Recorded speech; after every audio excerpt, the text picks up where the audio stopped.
What you're watching here may be the closest any human has come to flying like a bird.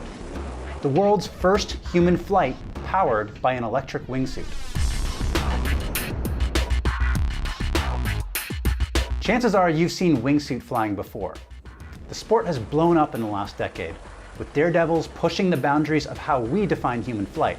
But until now, it's mostly been limited by the height they jump from. Meaning, if you jump from 10,000 feet, that's as high as you're gonna get. But all that changed thanks to skydiver and wingsuit pilot Peter Salzmann and his world's first electric wingsuit. Peter got started as a stuntman in his teenage years, jumping into things like foam and cardboard boxes. I was able to jump like higher and higher till it started to hurt, and then I had the idea I have to go and start skydiving. Fast forward to 2017, countless skydiving jumps and base jumps later, when Peter got the idea for a powered wingsuit. I was in the mountains with a friend of mine, and we found this jump which was not possible with a common wingsuit. And we really thought about, okay, how could we make this possible to jump that? We need like additional boost system, something which increase our performance to be able to fly like a flatter angle and to go over this flat part and then being able to fly down the whole mountain. Peter spent weeks in his garage figuring out ways a wingsuit could have some sort of assistive propulsion. He even came up with the idea of what he calls an impeller, a propeller that's enclosed in a tube-shaped housing. But he wanted it powered sustainably, so he teamed up with BMWi to develop an all-electric thrust system. The team tested in wind tunnels with different materials, sizes, and angles before reaching their final design.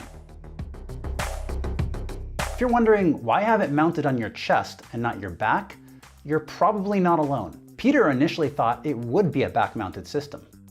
We found out that it's probably much better if you put it on the chest, like on the front side, to be able to have like the whole back like empty of everything, so you can open your parachute normally and you don't destroy like the lift of the normal wingsuit. The final design is two carbon fiber electric impellers powered by 50-volt lithium batteries that can produce thrust for up to 5 minutes. Peter controls the throttle by bending his left middle and ring fingers. He's also got a release switch for emergencies, and there's 2 parachutes, one for Peter and one for the impeller system.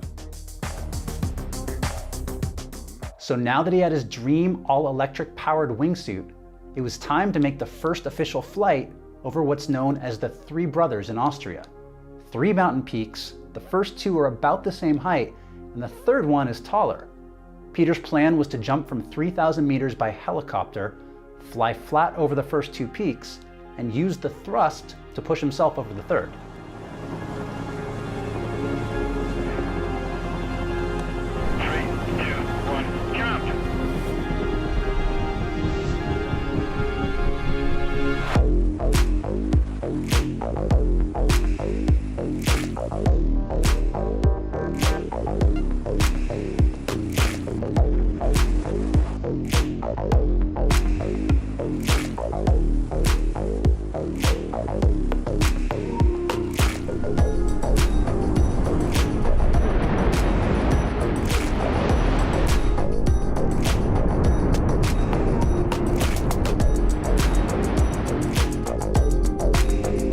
Peter topped out at 186 miles per hour. That's about 3 times the speed that most standard wingsuit divers can reach. So what was it like the first time you actually flew that final product? How did it feel? I mean, for me, it was like incredible. Like as long as the way is for something, as nice it is at the end. Like if you really get it. I mean, it was impressive how much influence the system actually had. I never thought that you really feel it like that much. Yeah, I still get like a big smile when I think about the first times when I switched it on and really felt, whoa, it's really working. Now, Peter is still working on improving the wingsuit. He told me that could go in one of 2 directions, either making it lighter and easier to handle, or making the thrust system more powerful. He told me he thinks he's leaning towards the former. So what do you think of Peter's electric wingsuit? Let me know in the comments below. And if you enjoyed this video, don't forget to give it a thumbs up and subscribe for more videos like it. I'm Andy Altman. Thank you so much for watching, and I'll see you in the future.